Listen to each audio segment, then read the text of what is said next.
were busy preparing for the funeral and the burial of the Prophet, another group was also busy preparing to receive the power, to grab the power, or to hijack the power. Some people who were power thirsty. They had power ambition. They wanted to rule the society. They wanted to be the leaders in that society. And they had prepared themselves. And they were willing to fight, as we're going to see in the details of that incident. And I mentioned that in my book, When Power and Piety Collide. I mentioned the details of what happened after the death of the Prophet. Most of the footnotes in this book are from Sunni sources. Two things happened after the death of the Prophet. One, when Umar ibn al-Khattab came and he started yelling, screaming, and threatening the people who believed that the Prophet is dead. It was a theatrical show. He knew the Prophet is dead, but he wanted to buy some time because Abu Bakr was outside Medina.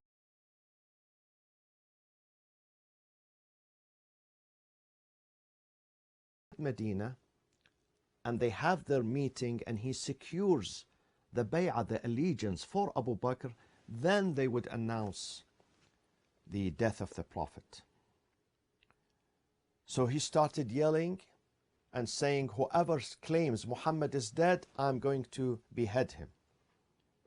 So that was one incident. But when Abu Bakr arrived, everything changed. Umar succumbed to the fact that the Prophet is dead, and he acknowledged that now the Prophet is gone. The second thing that took place is a meeting between the Ansar in a place called Saqifatu Bani Sa'ida in the city of Medina, not too far from the mosque of the Prophet.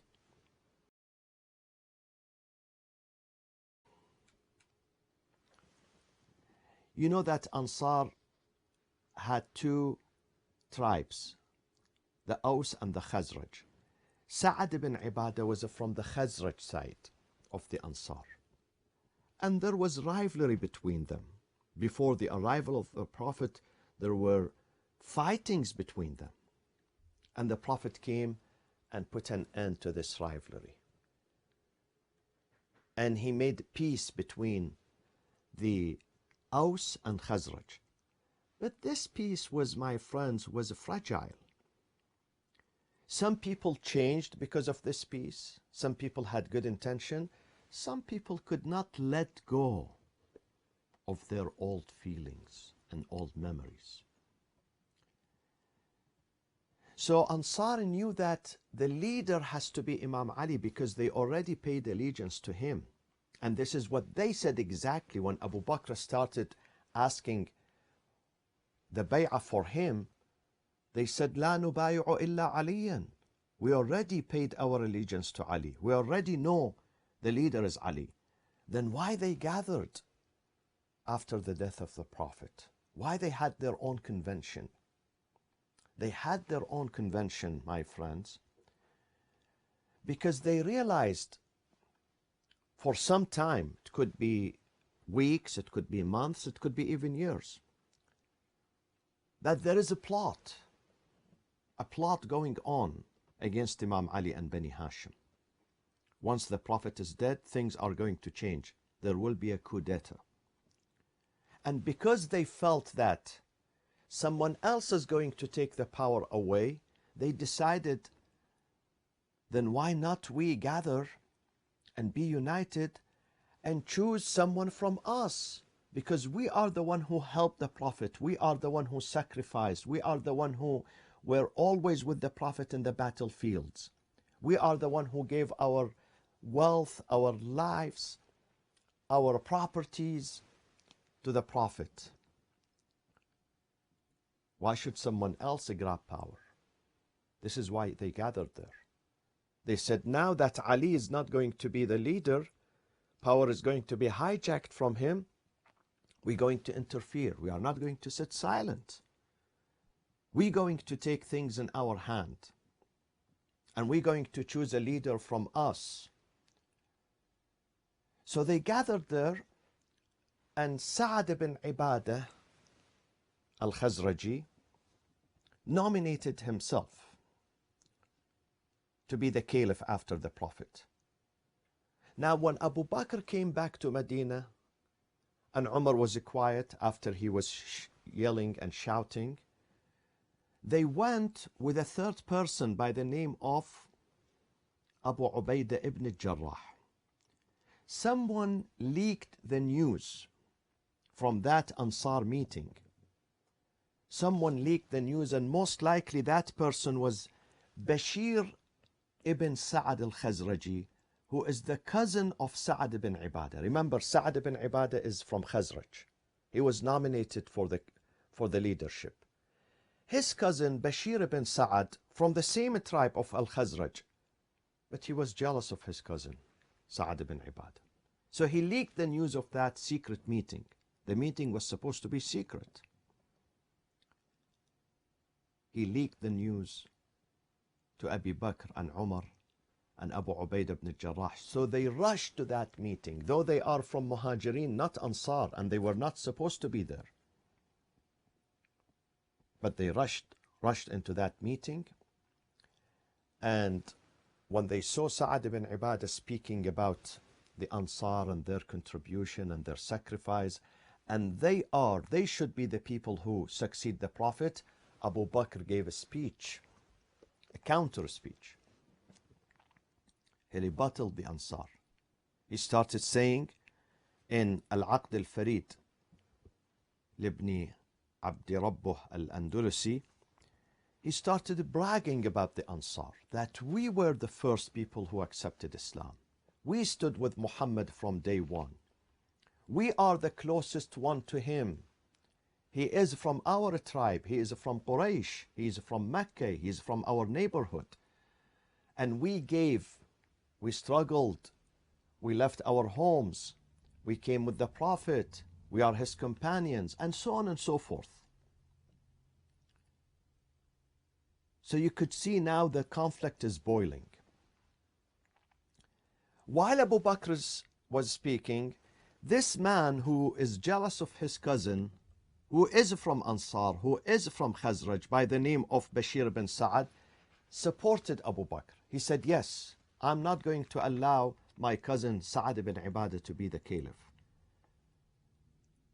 I support someone from Muhajirin to be the caliph, out of jealousy. Now, one of his friends from the same tribe by the name of Al-Habbab ibn al-Mundhir al-Khazraji, he said to him, you are ruining this because of your jealousy? Because you don't like your cousin? You are ruining his reputation? And you are making this dangerous for us, because we are the helpers of the Prophet. So if Imamah and Khilafah does not go to Imam Ali, they are refusing to pass it to Imam Ali, then we are more than others, have the priority and the privilege of being the successors to Prophet Muhammad sallallahu alaihi wasallam. But then, of course, remember that the Khazraj, they had rivals called Aus, two tribes, Aus and Khazraj. Now, a person from the Aus, the rival tribe to Khazraj, by the name of Usayd ibn Hudayr, he said, I'm not going to allow Sa'ad ibn Ibadah too. I'm not going to allow him. Why should he be the caliph? Because they are from rival tribes and groups. So he again chided Sa'ad ibn Ibadah. And he said he is not qualified, and if Sa'ad would become the caliph, we're going to fight. We're going to resist. He said, Wallahi لئن وليتموها سعدا عليكم مرة لا يزال للخزرج بذلك عليكم الفضل وَلَا جَعَلُوا لَكُمْ فِيهَا نَصِيبًا أَبَدًا. If Sa'd ibn Ibadah, we allow him to become the caliph now, then Khilafah would remain in Khazraj forever. And Aus are not going to have any share, any power share. See, it's all about power sharing. It's all about politics. It's all about vying for leadership. The same thing that happened before Islam, during the age of ignorance. They were fighting each other because of leadership. So the same story is happening. And now when Abu Bakr saw that the leader of the Aus is opposing Sa'd, and his own cousin, the cousin of Sa'd, is opposing him, he took advantage of that. He said, then, if this is the case, Ansars are fighting among themselves, so we, the Muhajirin, have to be the successors of the Prophet, and I nominate two heroes in Islam. One is Umar ibn al-Khattab, the second is Abu Ubaidah ibn al-Jarrah. Of course, it was a plan. He would nominate them, but then they would tell him, no, you are older, you are wiser, you are the first companion of the Prophet. Though he was not the first companion, Umar and Abu Bakr were not in the beginning with the Prophet. You know, Umar accepted Islam after 50 people. So it's not right that they were there from the beginning. In fact, Umar resisted Islam for a long time. And he was threatening the Muslims. But then they say he changed his mind.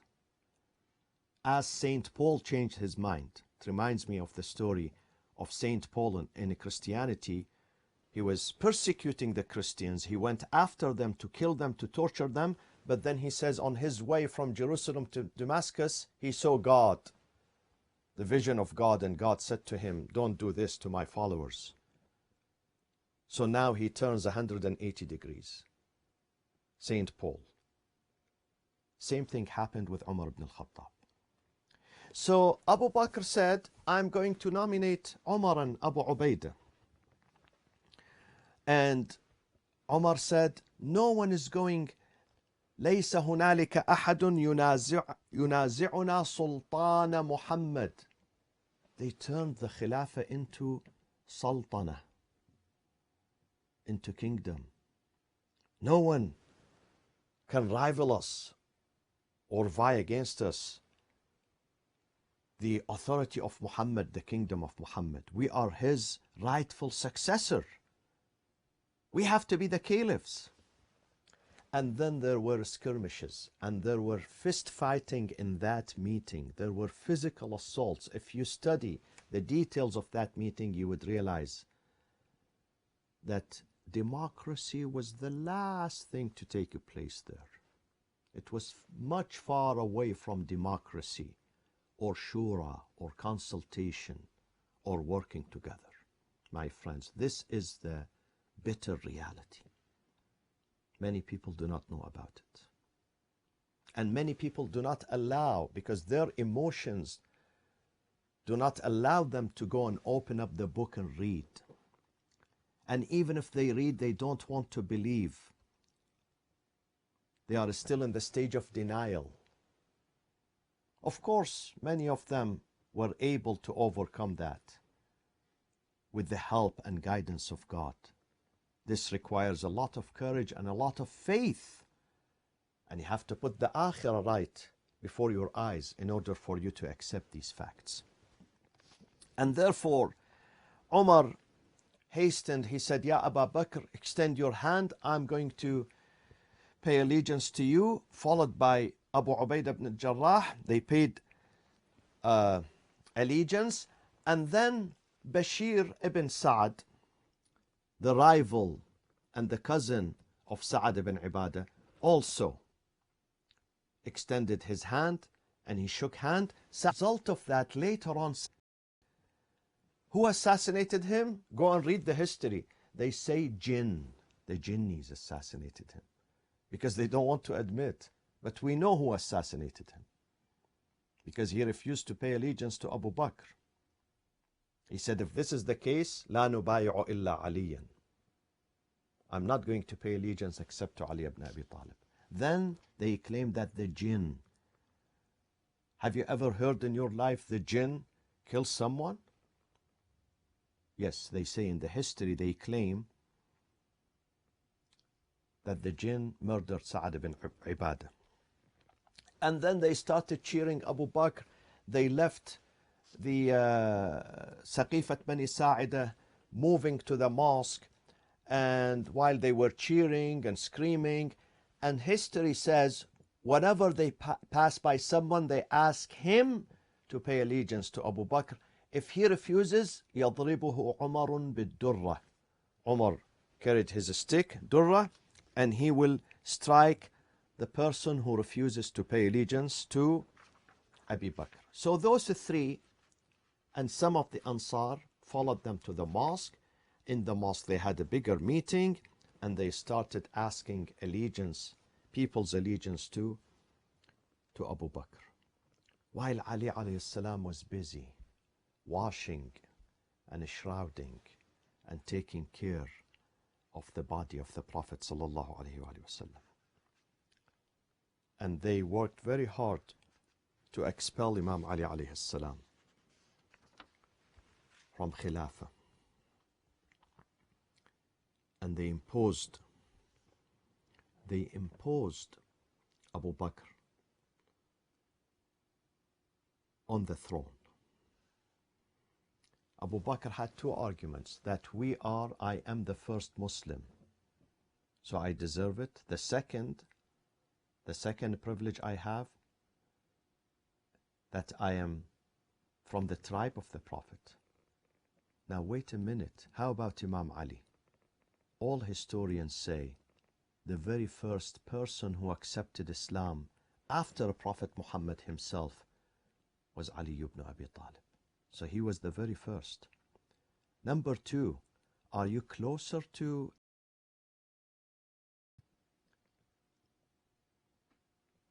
these facts? Have to be published and we have to say them. And I don't think this has to do with Islamic unity, because this is history. This is Islamic Sharia. This is the history of Islam.